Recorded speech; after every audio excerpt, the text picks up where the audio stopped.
You finally come to the realization of just how successful spinal decompression is. But then the question becomes, well, which system do you use? Do you use a DRX9000? Do you use an Accu-SPINA? Do you use non-surgical robotic laser spinal decompression? What about traction? What about inversion? See, here's the thing. Spinal decompression is the answer for your disc bulge, your disc herniation, degenerative disc disease, stenosis. But again, which system do you use? In this video, I'm going to go over my favorite systems for spinal decompression. We're going to tell you exactly why those work best for you. Please stay to the end because you're going to discover something very interesting in terms of where traction and inversion play and how this is so different from spinal decompression. Hi, I'm Dr. John Zielonka. I'm a neurofunctional chiropractor in Ottawa, Ontario, Canada. I have been practicing for almost 35 years. One of the things about my YouTube channel is it focuses on those suffering with chronic, debilitating, either low back pain or neck pain, those who feel they've given up hope, feel they've tried everything. Before we go any further, please smash that subscribe button if you want to continue to learn new tips and strategies on how to deal with chronic back pain and chronic neck pain. So what exactly is spinal decompression? I've talked about this in some of my previous videos. Very simply, most of these cases, whether it's a disc herniation, whether it's stenosis, whether it's sciatica, whether it's degenerative disc disease, spondylolisthesis, these are all things that are putting a tremendous amount of pressure on the disc and on the nerve. What on earth makes more sense than to take that pressure off the disc and off the nerve? Here's the thing, spinal decompression, the use of spinal decompression is no longer in dispute. There is a wealth of science and a lot of clinical research showing the benefits that people get from spinal decompression.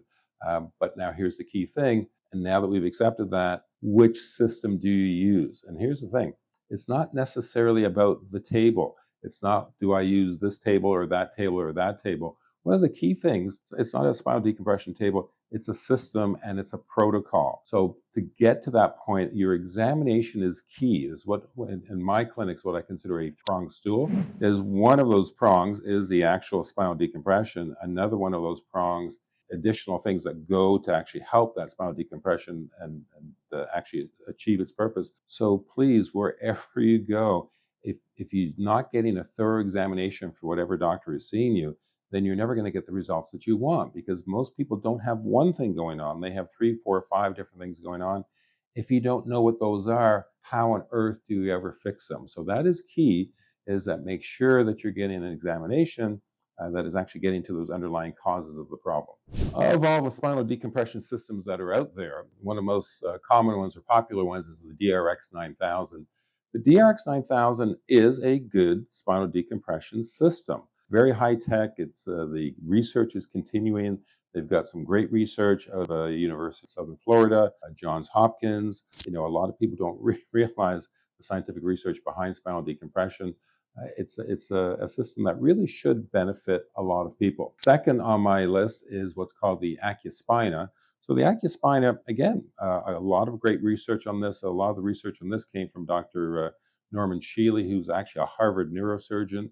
And again, we see really, really nice results on the Accu-SPINA for most people for spinal decompression.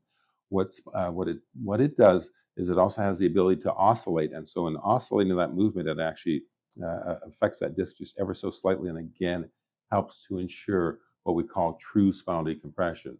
Number 3, and by no means are these in order of 1, 2, 3.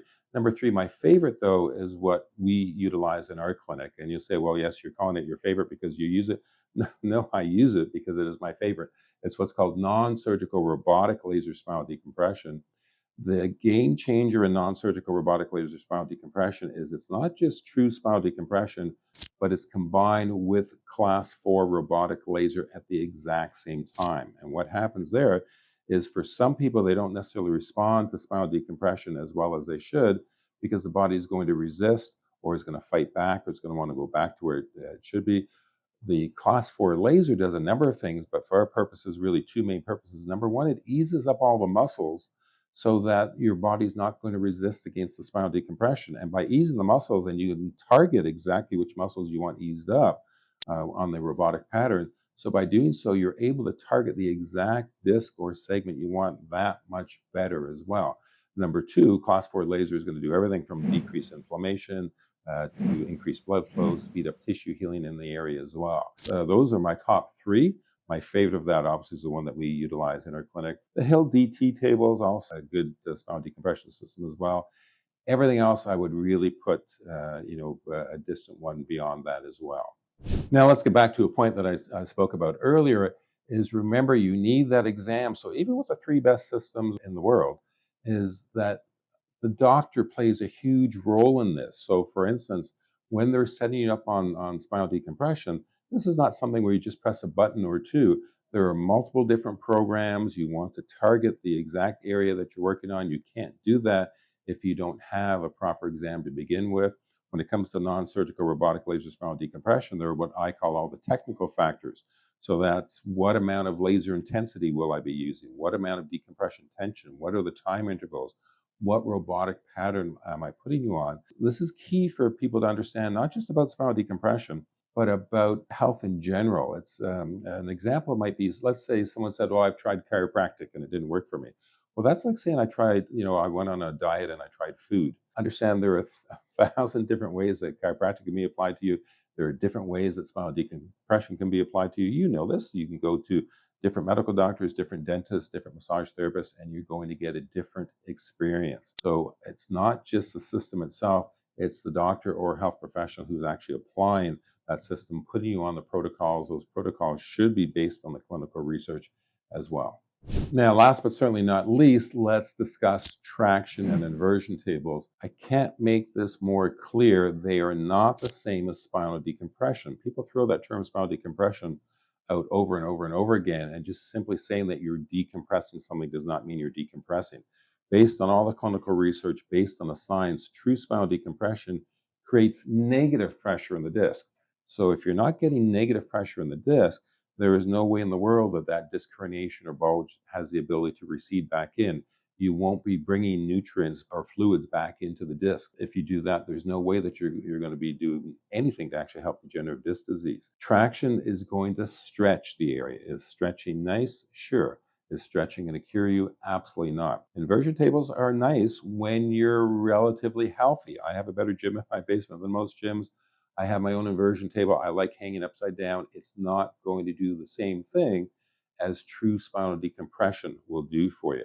And in fact, in some cases, traction and inversion tables can actually hurt you. There's no way that you're going to properly load the disc. A number of other issues. I've seen people actually get stuck on inversion tables and so forth. Those are two completely different things. Anyone who tries to sell you traction or misuses that term when they're talking about spinal decompression, unfortunately, time to run for the door.